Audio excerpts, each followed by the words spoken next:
यत्पदं वेदसंवेद्यं कटाक्षेणापि वीक्षितुं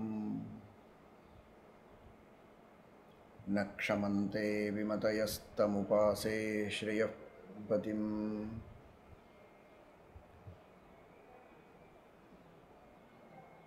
मयि स्थितो मदङ्गेषु स्वतन्त्रो व्याप्तवान् हरिः स विष्णुश्चास्वतन्त्रं मां स्वेच्छया वर्तयत्यजः। स्वात्मनस्तस्य पूजा स्युः मनोवाक्कायवृत्तयः ममैताः इति कर्तारम् उद्देश्यञ्च हरिं स्मरेत्। धर्मविज्ञानवैराग्यपरमैश्वर्यशालिनः आनन्दतीर्थभगवत्पादान् वन्दे निरन्तरम्। भवति यदनुभावादेडमूकोऽपि वाग्मी जडमतिरपि जन्तुर्जायते प्राज्ञमौलिः। सकलवचनचेतो देवता भारती सा मम वचसि निधत्तां सन्निधिं मानसे च।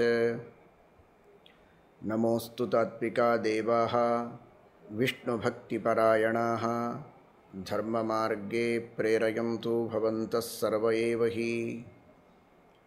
नौमिन्यायसुधादिकृज्जयमुनीन् श्रीपादराट्सन्मणीन् व्यासार्यान् विविधागमाब्धिविहरान् श्रीवादिराजानपि वन्दे हंसवरान् रघुत्तमगुरून् वैदग्ध्यवारां निधीन् श्रीसत्यव्रतराघवेन्द्रमुनिपान् सद्बोधसध्यानपान् सत्याभिज्ञकराब्जोत्थान् पञ्चाशद्वर्षपूजकान् सत्यप्रमोदतीर्थार्यान् नौमिन्यायसुधारतान्।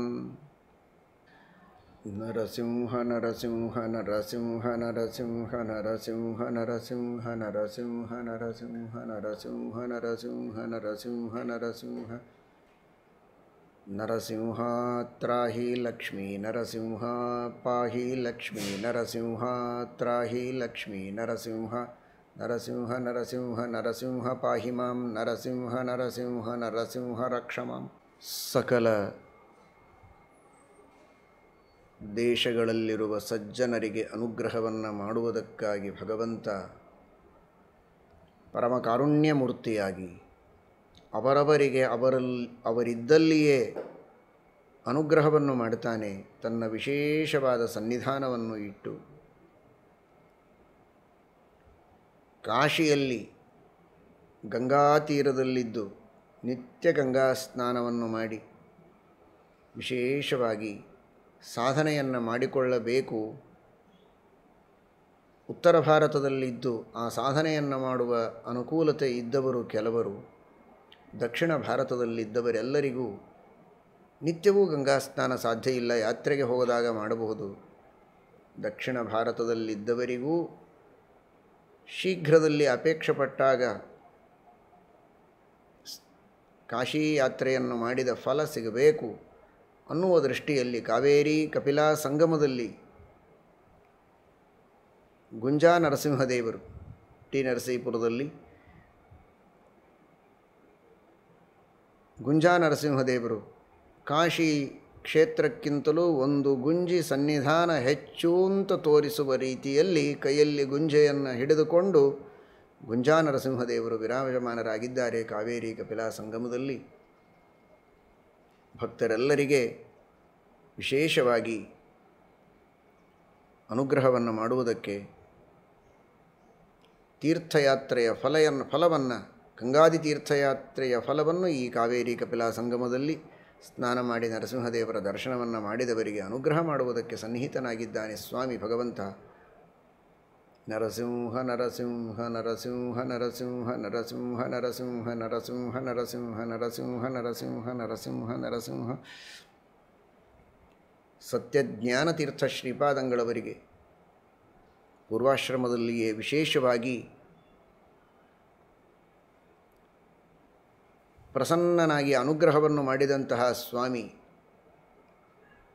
ತುಂಗಭದ್ರಾ ತೀರದಲ್ಲಿರುವಂತಹ ರಂಗಾಪುರದ ನರಸಿಂಹ. ಬಿದರಹಳ್ಳಿಯ ಆ ದಡದಲ್ಲಿ ತುಂಗಭದ್ರೆಯ ಒಂದು ದಡದಲ್ಲಿ ಬಿದರಹಳ್ಳಿ ಕ್ಷೇತ್ರವಾದರೆ ಇನ್ನೊಂದು ದಡದಲ್ಲಿ ರಂಗಾಪುರ ಕ್ಷೇತ್ರ. ರಂಗಾಪುರದ ನರಸಿಂಹ, ಸತ್ಯಜ್ಞಾನತೀರ್ಥ ಶ್ರೀಪಾದಂಗಳವರಿಗೆ ಒಲದ ನರಸಿಂಹ. ನರಸಿಂಹ ನರಸಿಂಹ ನರಸಿಂಹ ನರಸಿಂಹ ನರಸಿಂಹ ನರಸಿಂಹ ನರಸಿಂಹ ನರಸಿಂಹ ನರಸಿಂಹ ನರಸಿಂಹ ಅನಾರಾಧಿತ ಗೋವಿಂದ ಏನರ ದುಃಖ ಭಾಗಿನಃ ಆರಾಧ್ಯ ವಾಸುದೇವಂ ಸ್ಯು ನಿತ್ಯಾನಂದೈಕ ಭಾಗಿನಃ. ಗೋವಿಂದನ ಆರಾಧನೆಯನ್ನು, ಸ್ಮರಣೆಯನ್ನು, ನಾಮ ಸಂಕೀರ್ತನವನ್ನು ಮಾಡದೇ ಇರುವ ಕಾರಣಕ್ಕಾಗಿ ದುಃಖವನ್ನು ಅನುಭವಿಸ್ತಾ ಇದ್ದೇವೆ, ಅನುಭವಿಸ್ತಾರೆ ಜನರೆಲ್ಲ.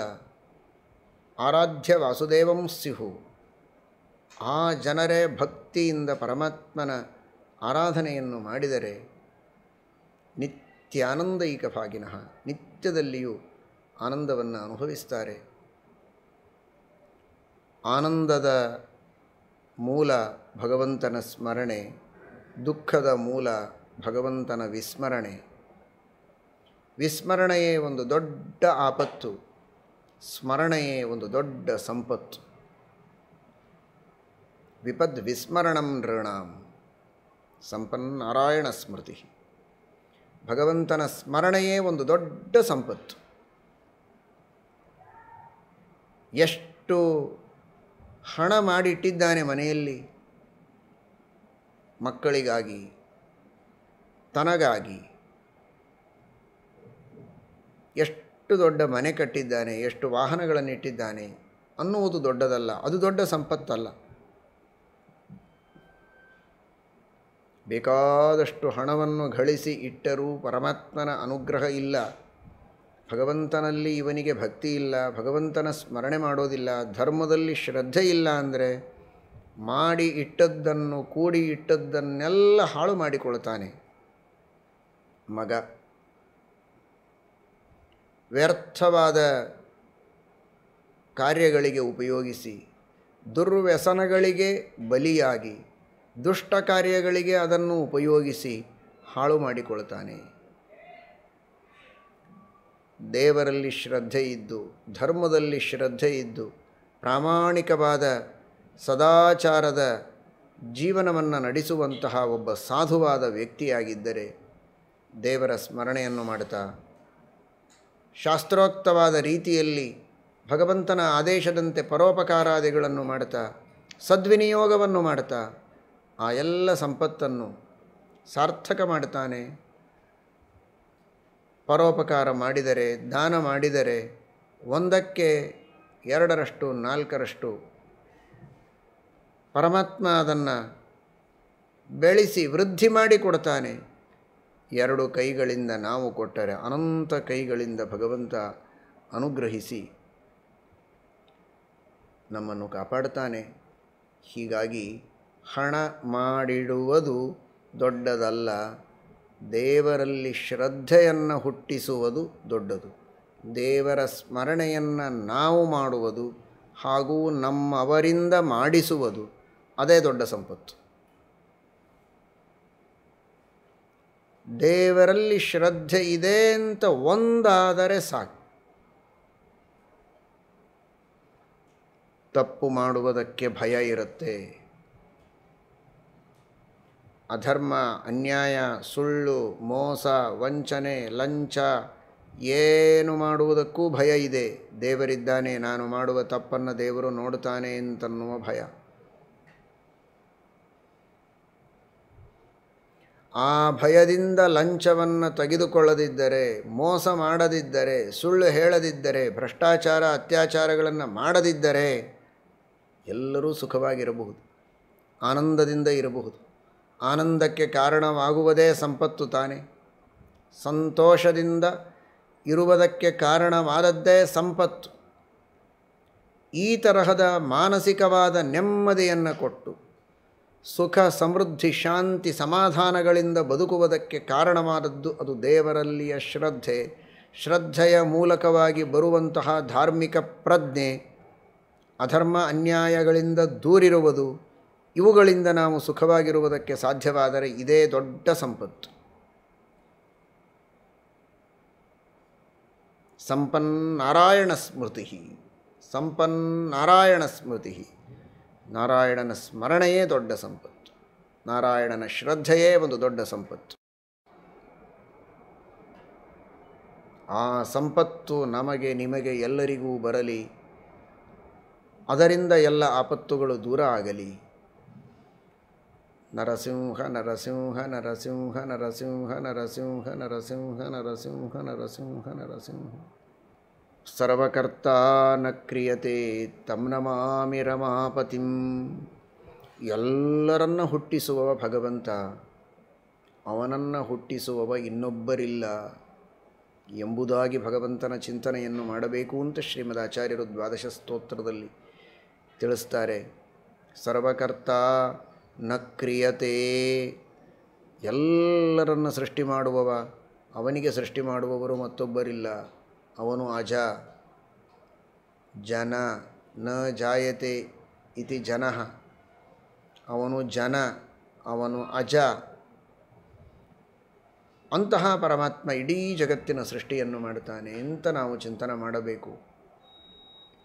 ಅದು ಎಷ್ಟು ಸತ್ಯವೋ ಹಾಗೆ ಭಗವಂತ ಎಲ್ಲರನ್ನೂ ಸಂಹಾರ ಮಾಡುತ್ತಾನೆ, ಆದರೆ ಅವನನ್ನು ಸಂಹಾರ ಮಾಡುವವರು ಯಾರಿಲ್ಲ. ಆದ್ದರಿಂದ ಅವನು ನರಸಿಂಹ. ನರ ನಾಶ ಇಲ್ಲ. ನ ರೀಯತೆ ಇತಿ ನರಃ.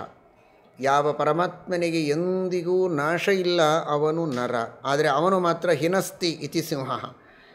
ಇಡೀ ಜಗತ್ತಿನ ಪ್ರಳಯವನ್ನು ಮಾಡುವ ಸಿಂಹ ಅವನು. ಜಗತ್ತನ್ನು ಒಂದು ಕಾಲದಲ್ಲಿ ಹಿಂಸೆಗೊಳಿಸುವ, ಪ್ರಳಯ ಮಾಡುವ, ಪ್ರಳಯ ಮಾಡಿ ರೌದ್ರ ನರ್ತನವನ್ನು ಮಾಡುವ ಮಹಾಸ್ವಾಮಿ ಸಿಂಹ. ಅವನಿಗೂ ಒಬ್ಬ ನಾಶ ಮಾಡುವವನಿದ್ದಾನೆಯೇ ಅಂದರೆ ನ ರ. ರ ಅಂದರೆ ನಾಶ, ನ ಇಲ್ಲ, ನ ರೀಯತೆ ನರಹ. ಎಂದಿಗೂ ನಾಶವನ್ನು ಹೊಂದದ ನಿತ್ಯನಾದಂತಹ ವ್ಯಕ್ತಿ ಪರಮಾತ್ಮ. ಆದರೆ ಬ್ರಹ್ಮಾದಿ ಎಲ್ಲ ದೇವತೆಗಳೂ ಕೂಡ ಆ ಭಗವಂತನಿಂದ ಒಂದು ಸಂದರ್ಭದಲ್ಲಿ ನಾಶವನ್ನು ಹೊಂದುತ್ತಾರೆ. ಯದ್ರೋಷೋತ್ಕರ ದಕ್ಷನೇತ್ರ ಕುಟಿಲ ಪ್ರಾಂತೋತ್ಥಿತಗ್ನಿಸ್ಫುರತ್ ಖದ್ಯೋತೋಪಮ ವಿಸ್ಫುಲಿಂಗ ಭಸಿತಾ ಬ್ರಹ್ಮೇಶ ಶಕ್ರೋತ್ಕರಾ. ಯಾವ ಪರಮಾತ್ಮನ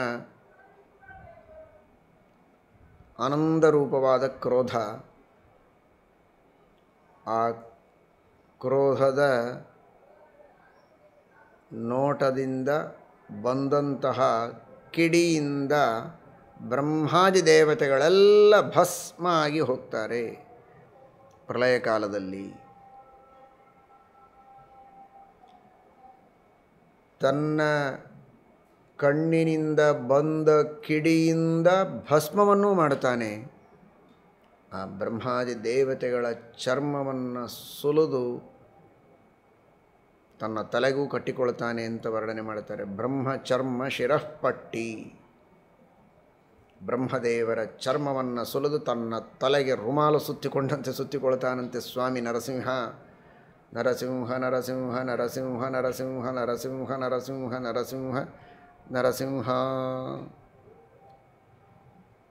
ದಿಕ್ಪಾಲಕರನ್ನೆಲ್ಲ ತಲೆಯ ಮೇಲೆ ನವಿಲುಗೆರೆಯನ್ನು ಹಾಕಿಕೊಂಡಂತೆ ಅವರನ್ನು ಭೂಷಣವಾಗಿ ಅಲ್ಲಲ್ಲಲ್ಲಿ ಸಿಗಿಸಿಕೊಳ್ತಾನೆ. 8 ದಿಕ್ಪಾಲಕರ ಶರೀರಗಳನ್ನು.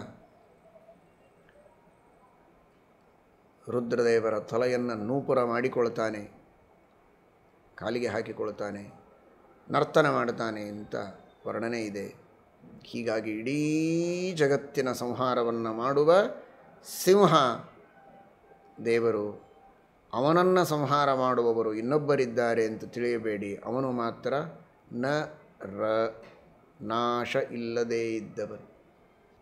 ಯಾವ ಭಗವಂತನನ್ನು ನಂಬಿ ನಾವು ಉಪಾಸನೆ ಮಾಡ್ತಾ ಇದ್ದೇವೆ, ಆ ಭಗವಂತನಿಗೆ ಒಂದು ದಿನ ನಾಶ ಇದ್ದರೆ ನಾವಿಷ್ಟೆಲ್ಲ ಉಪಾಸನೆ ಮಾಡಿ ಪ್ರಯೋಜನ ಏನೂ ಅನ್ನುವ ಚಿಂತೆ ಬೇಡ. ನಾವು ಮಾಡಿದ ಸಾಧನೆಗೆ ಫಲ ಕೊಡುವುದಕ್ಕೆ ಭಗವಂತನಿರಬೇಕು. ಯಾವ ದೇವರನ್ನು ನಂಬಿ ನಾವು ಸಾಧನೆ ಮಾಡಿದೆವು, ಉಪಾಸನೆ ಮಾಡಿದೆವು, ಆ ದೇವರು ಇನ್ನಿಲ್ಲ ಅಂತಾದರೆ ಮುಂದೆ ಗತಿ ಏನು? ಮಾಡಿದ್ದೆಲ್ಲ ವ್ಯರ್ಥ. ಬಂದವನು ಹೊಸ ದೇವ, ಮತ್ತೆ ಅವನ ಉಪಾಸನೆಯನ್ನು ಮೊದಲಿಂದ ಮಾಡಬೇಕೇ ನಾವು? ಇಲ್ಲ. ಆ ಚಿಂತೆಯನ್ನೇ ಬಿಡಿ. ಚಿಂತೆ ಯಾಕೆ ಮಾಡ್ತೀರಿ? ಚಿನ್ಮಯ ಇದ್ದಾನೆ ಎಲ್ಲ ಕಾಲದಲ್ಲಿಯೂ, ಅವನ ನಾಶವೇ ಇಲ್ಲ.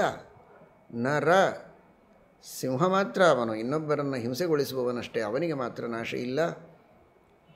ಆ ಭರವಸೆಯಿಂದ ಅವನ ಅದ್ಭುತವಾದ ಆ ಮಹಿಮೆಯನ್ನು ತಿಳಿದುಕೊಂಡು, ಒಂದು ಎಂದಿಗೂ ನಾವು ಉಪಾಸನೆ ಮಾಡಿದ ವ್ಯಕ್ತಿಯ ನಾಶ ಇಲ್ಲ, ನಾವು ಮಾಡಿದ ಉಪಾಸನೆಗೆ, ಧರ್ಮಕ್ಕೆ, ಕರ್ಮಗಳಿಗೆ ಫಲ ಸಿಗದೆ ಇರೋದಿಲ್ಲ, ಸಿಕ್ಕೇ ಸಿಗತ್ತೆ ಎನ್ನುವ ಒಂದು ವಿಶ್ವಾಸ. ಇನ್ನೊಂದು ಕಡೆಗೆ ಎಂಥವರನ್ನೂ ಅವನು ಬಿಡೋದಿಲ್ಲ, ಒಂದು ದಿನ ನಾಶ ಮಾಡಿಯೇ ತೀರ್ತಾನೆ. ನಾವು ಹೀಗೆ ಶಾಶ್ವತರಾಗಿ ಇರ್ತೇವೆ ಅಂತ ತಿಳಿಯಬಾರದು. ಆ ಜನ್ಮದಲ್ಲಿ ಆಯುಷ್ಯ ತೀರಿದಾಗಲೂ ಪರಮಾತ್ಮ ಸಂಹಾರ ಮಾಡ್ತಾನೆ. ಒಂದೊಮ್ಮೆ ಪ್ರಳಯ ಕಾಲದಲ್ಲಿ ಅಂತೂ ಎಲ್ಲರನ್ನು ಸಂಹಾರ ಮಾಡ್ತಾನೆ. ಅಂತೂ ಈ ತರಹ ಮತ್ತೆ ಮತ್ತೆ ಹುಟ್ಟಿ ಸಾವಿಗೆ ಗುರಿಯಾಗದಂತೆ ಅಥವಾ ಪ್ರಳಯದಲ್ಲಿಯೂ ನಾಶ ಹೊಂದದಂತೆ ನಾವು ಮುಕ್ತರಾಗಬೇಕು ಅಂತಾದರೆ ಅದಕ್ಕಾಗಿ ಸಾಧನೆಯನ್ನು ಮಾಡಬೇಕು. ದಾರಿ ಇದೆ, ದಾರಿ ಇಲ್ಲ ಅಂತ ತಿಳಿಯಬೇಡಿ, ದಾರಿ ಇದೆ. ಆ ಭಗವಂತ ನಮಗೆ ದಾರಿಯನ್ನು ತೋರ್ತಾನೆ. ಭಗವಂತನ ಸ್ಮರಣೆಯನ್ನು ಮಾಡಿ, ಶ್ರವಣವನ್ನು ಮಾಡಿ, ಮನನ ಮಾಡಿ, ಚೆನ್ನಾಗಿ ಧ್ಯಾನ ಮಾಡಿ ಭಗವಂತನ ಅಪರೋಕ್ಷ ಜ್ಞಾನವನ್ನು ಪಡೆದರೆ ಮತ್ತೆ ಸರ್ಗೇಪಿ ನೋಪಜಾಯಂತೆ ಪ್ರಳಯೇ ನವ್ಯಥಂತಿ ಚ, ಹುಟ್ಟಿ ಬರಬೇಕಾಗಿಲ್ಲ, ಸಾಯುವ ಭಯವೇ ಇಲ್ಲದಂತೆ ಮುಕ್ತರಾಗಿ ನಿಶ್ಚಿಂತವಾಗಿ ಅನಂತ ಕಾಲದವರೆಗೆ ಸುಖವನ್ನು ಅನುಭವಿಸುವುದಕ್ಕೂ ದೇವರು ದಾರಿ ಮಾಡಿಕೊಡ್ತಾನೆ. ಆ ದಾರಿಯಲ್ಲಿ ನಾವು ನಡೆಯಬೇಕು. ಕಾರಣ ಈ ಸಾವು ಒಂದು ದಿನ ತಪ್ಪಿದ್ದಲ್ಲ. ಎಂದಿಗಾದರೂ ಒಂದು ದಿನ ಸಾವು ತಪ್ಪದು. ಏತರ ಕಟಿಪೀಟಿ ಒಂದು ದಿನ ಹೋಗುತ್ತಿದ್ದಿ ಲಟಿಪೀಟಿ. ಒಂದಿಲ್ಲ ಒಂದು ದಿನ ಸಾವು ತಪ್ಪಿದ್ದಲ್ಲ. ಒಂದೂ ದಿನ ಸಾವು ಬರದೇ ಇರೋ ಹಾಗೆ ಅನಂತ ಕಾಲದವರೆಗೆ ಏಕಪ್ರಕಾರವಾಗಿ ಆನಂದವನ್ನು ಅನುಭವಿಸ್ತಾ ದೇವರ ಸಾನ್ನಿಧ್ಯದಲ್ಲಿ ಇರಬೇಕು ಅಂತ ಅಪೇಕ್ಷೆ ಇದ್ದರೆ, ಹಾಗಾದರೆ ಹೀಗೆ ಕೂಡಬೇಡ, ಹೇಗೆ ಇರಬೇಕು ಅಂತ ಶಾಸ್ತ್ರ ಹೇಳುತ್ತೆ ಹಾಗೆ ಇರು, ಹಾಗೆ ನಡಿ. ಆಗ ನಿನಗೆ ಆ ಒಂದು ಗುರಿಯನ್ನು ತಲುಪುವುದಕ್ಕೆ ಸಾಧ್ಯವಾಗತ್ತೆ. ನರಸಿಂಹ ನರಸಿಂಹ ನರಸಿಂಹ ನರಸಿಂಹ ಸಿಂಹ. ಆ ಭಗವಂತ ನಮಗೆ ಬರೀ ಹಿಂಸೆಯನ್ನು ಮಾಡುತ್ತಾನೆ, ಪ್ರಳಯ ಕಾಲದಲ್ಲಿ ಸಂಹಾರವನ್ನು ಮಾಡುತ್ತಾನೆ, ಅಥವಾ ಆ ಜನ್ಮದಲ್ಲಿ ಆಯುಷ್ಯ ತೀರಿದಾಗ ಸಂಹಾರವನ್ನು ಮಾಡುತ್ತಾನೆ ಅಂತ ಮಾತ್ರ ಅವನು ಸಿಂಹ ಅಲ್ಲ. ಹಿಂಸೆ ಮಾಡುವಂತೆ ಜ್ಞಾನವನ್ನು ಕೊಡ್ತಾನೆ. ಹನ ಹಿಂಸಾ ಗತ್ಯೋಹೋ. ಗತಿ ಅಂದರೆ ಜ್ಞಾನ, ಪ್ರಗತಿ. ಜೀವನದಲ್ಲಿ ಸಂಸಾರದೊಳಗೆ ಈ ಕೊಳಚೆಯಲ್ಲಿ ಕೊಳೆಯುವ ನಮಗೆ ಈ ದುರ್ಗತಿಯಿಂದ ಪ್ರಗತಿಯನ್ನು ಕೊಡುವುದಕ್ಕೆ ಸಾಧನವಾದ ಆ ಜ್ಞಾನವೇನುಂಟಲ್ಲ, ಅದೇ ಗತಿ. ದುರ್ಗತಿಯನ್ನು ತಪ್ಪಿಸಿ ಸದ್ಗತಿಯನ್ನು ನೀಡುವ, ಅಧೋಗತಿಯನ್ನು ತಪ್ಪಿಸಿ ಪ್ರಗತಿಯನ್ನು ನೀಡುವಂತಹ ಏನೊಂದು ಗತಿ ಇದೆ, ಅದೇ ಜ್ಞಾನ. ಅಂತಹ ಗತಿಯನ್ನು, ಜ್ಞಾನವನ್ನು ಕೊಟ್ಟು ಪರಮಾತ್ಮ ನಮ್ಮನ್ನು ರಕ್ಷಣೆ ಮಾಡ್ತಾನೆ. ಆದ್ದರಿಂದ ಅವನು ಸಿಂಹ. ಜ್ಞಾನ ಕೊಟ್ಟು ಮಾಡ್ತಾನೇನು ನಮ್ಮನ್ನು? ನರ. ನಾವು ನಾಶವಾಗದಂತೆ, ಪ್ರಳಯವಾಗದಂತೆ, ಪ್ರಳಯ ಬಂದರೂ ಸಾಯದಂತೆ ಮುಕ್ತರಾಗುವಂತೆ ನಮ್ಮನ್ನು ಮಾಡ್ತಾನೆ. ಆದ್ದರಿಂದ ಆ ಭಗವಂತ ನರ. ಸಿಂಹ ನಮಗೆ ಮೊದಲು ಜ್ಞಾನವನ್ನು ಕೊಡ್ತಾನೆ, ಕೊಟ್ಟು ಅನುಗ್ರಹ ಮಾಡ್ತಾನೆ. ಆಮೇಲೆ ನಮ್ಮನ್ನು ನರರನ್ನಾಗಿ ಮಾಡ್ತಾನೆ. ನರಾನ್ ಕರೋತಿ ನರಯತೀತಿ ನರಃ. ನಮ್ಮೆಲ್ಲರನ್ನು ನರರನ್ನಾಗಿ ಮಾಡ್ತಾನೆ, ನಾಶವಿಲ್ಲದವರನ್ನಾಗಿ. ಪ್ರಳಯದಲ್ಲಿಯೂ ನಾಶ ಹೊಂದದಂತೆ, ಸರ್ಗೇಪಿ ನೋಪಜಾಯಂತೆ ಪ್ರಳಯೇನ ವ್ಯಥಂತಿ ಚ ಅನ್ನುವ ರೀತಿಯಲ್ಲಿ ಪ್ರಳಯ ಬಂದರೂ ನಾಶವಾಗದಂತೆ ನಮ್ಮನ್ನು ಮುಕ್ತರನ್ನಾಗಿ ಮಾಡ್ತಾನೆ ಜ್ಞಾನ ಕೊಟ್ಟು ಆ ಪರಮಾತ್ಮ.